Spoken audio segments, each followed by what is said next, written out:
Na minha tela, você está vendo o indicador, PL do índice Bovespa, tá? Que basicamente é um indicador que compara o preço pelo qual as ações estão sendo negociadas na bolsa, em média, com o lucro das empresas, tá? Então, basicamente, quanto maior esse PL, significa que as ações estão mais caras em relação ao lucro que elas estão gerando. Quanto menor esse PL, significa que os preços estão mais baixos. Os preços das ações estão mais baixos em relação aos lucros que as empresas estão gerando. E quando a gente olha um patamar aqui do novo milênio, né? Se a gente pegar de 2001 para frente, a gente vai ver que hoje a gente está num dos menores patamares da história.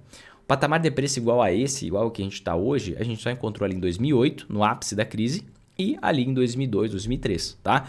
Aqui as ações elas dobraram em pouco tempo e aqui as ações durante um ciclo positivo, um boom das commodities, elas valorizaram cerca de 600%, tá?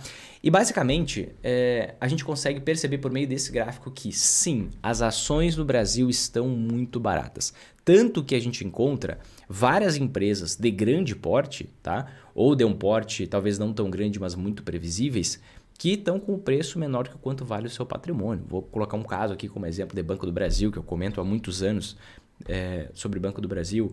Continua com preço menor que o patrimônio. Banrisul continua com preço menor que o patrimônio. Banco ABC continua com preço menor que o patrimônio. Sanepar continua com preço menor que o patrimônio.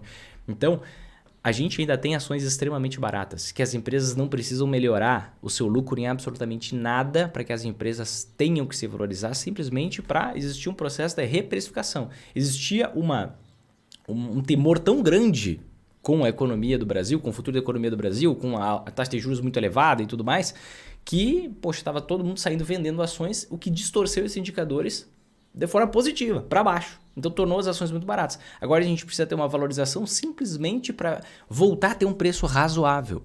Vou pegar um caso como o Sanepar aqui para mostrar para vocês, tá? Sanepar, por exemplo, é uma empresa que, se a gente olhar o PVP dela hoje, ou seja, o preço dela em comparação a quanto vale o seu patrimônio, a gente vai notar o seguinte. Deixa eu mostrar para você. A gente vai notar que ela está com um PVP de 0,69, ou seja, está com 31% de desconto na bolsa. Ela tem um patrimônio de X, está sendo negociado na bolsa por 31% a menos. Se eu quiser pegar o dado mais específico, o patrimônio dela é de 9,1 bilhão e está sendo negociada na bolsa por 6,6 bilhão. Isso aqui não é uma recomendação para você, embora eu possa falar claramente que eu tenho ações da Sanepar. Veja a dinâmica do lucro da Sanepar no longo prazo. Um lucro crescente, que uma vez na história reduziu o lucro. Uma vez na história reduziu o lucro em relação ao ano anterior, que foi aqui em 2020, por motivos óbvios, semana do álcool gel mais crise hídrica, e depois isso se repetiu em 2022, embora tenha sido praticamente nula essa diferença aqui. E isso aconteceu por quê? Por conta da multiplicação por quase 7 vezes na taxa de juros, o que fez a empresa gastar mais com as dívidas e basicamente isso impacta no lucro da empresa. Olha o lucro de 2023, a gente só tem do primeiro semestre aqui. Imagina como é que não vai ser esse lucro nesse ano.